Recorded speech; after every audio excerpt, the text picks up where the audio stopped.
The one thing that seems to be top of mind in this year is COVID, right? And how it has affected a lot of activities.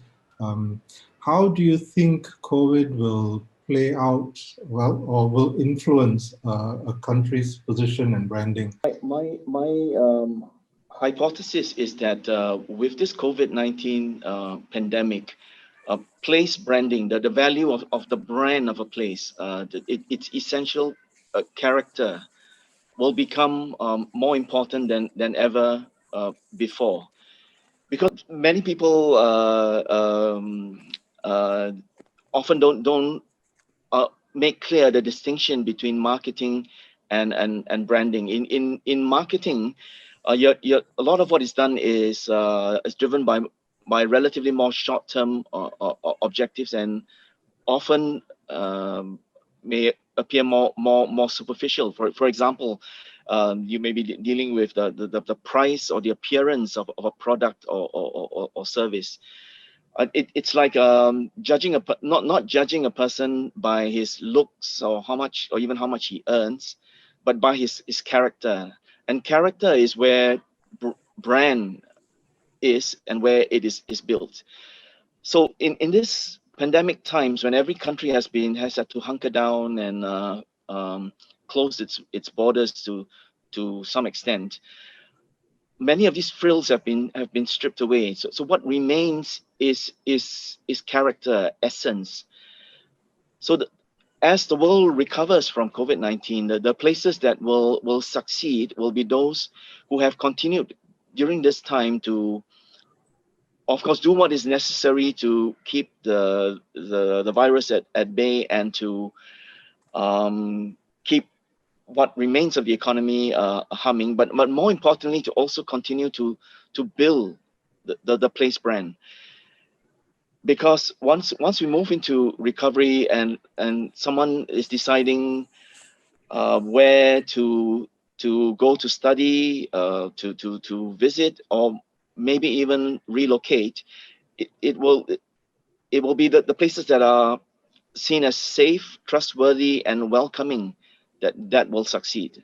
Rafik, what's the outlook for the US with COVID and the way it's going, and in terms of, as Buck Song said, for foreign companies and individuals to want to look to the US to invest or to study or to travel to?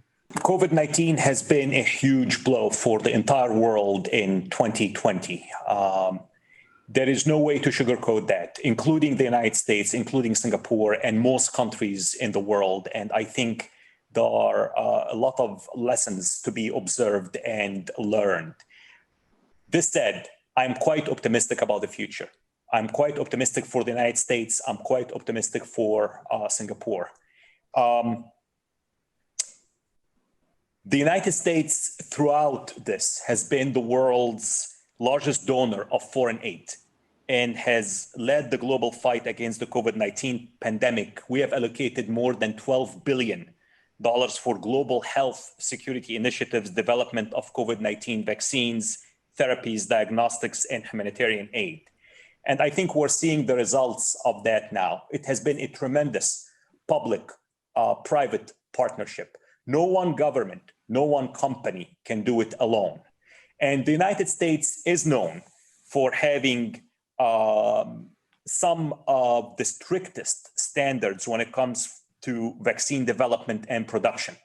But I believe that very soon the FDA is going to approve some of the safest and most effective vaccines that not only Americans, but the rest of the world will also be able to benefit from in due time. Just yesterday in America, December 8th, President Trump, he signed an executive order on ensuring access to United States government COVID-19 vaccines.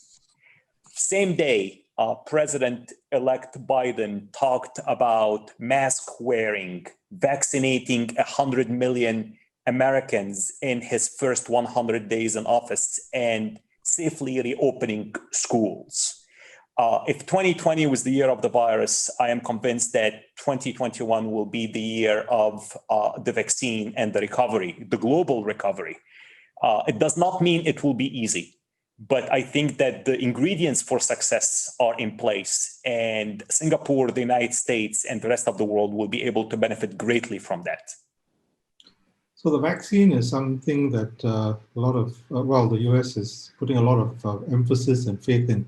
And do you think by middle of 2021, we could be getting the gears moving towards reopening and normalizing a lot of the activities? Or I think Singapore said that, I think the Prime Minister Lee Hsien Loong said 2 years before travel would return to normal. So what are your thoughts on this?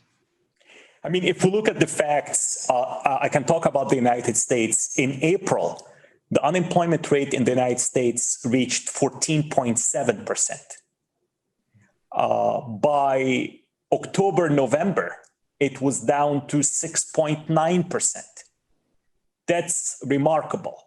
Now, obviously, we still have too many people who are unemployed and suffering from the impact of this pandemic. And this is something, again, that as government, as a private sector, we are all working together, the whole of America approach to address this pandemic. And, no one country can live in isolation.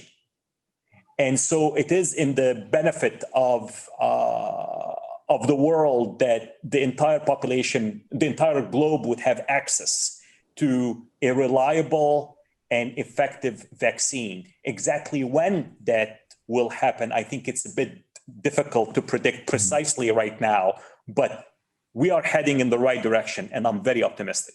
I'm a bit curious about some of these forecasts. Like, for instance, it will take 2 or X number of years before we go back to where we were.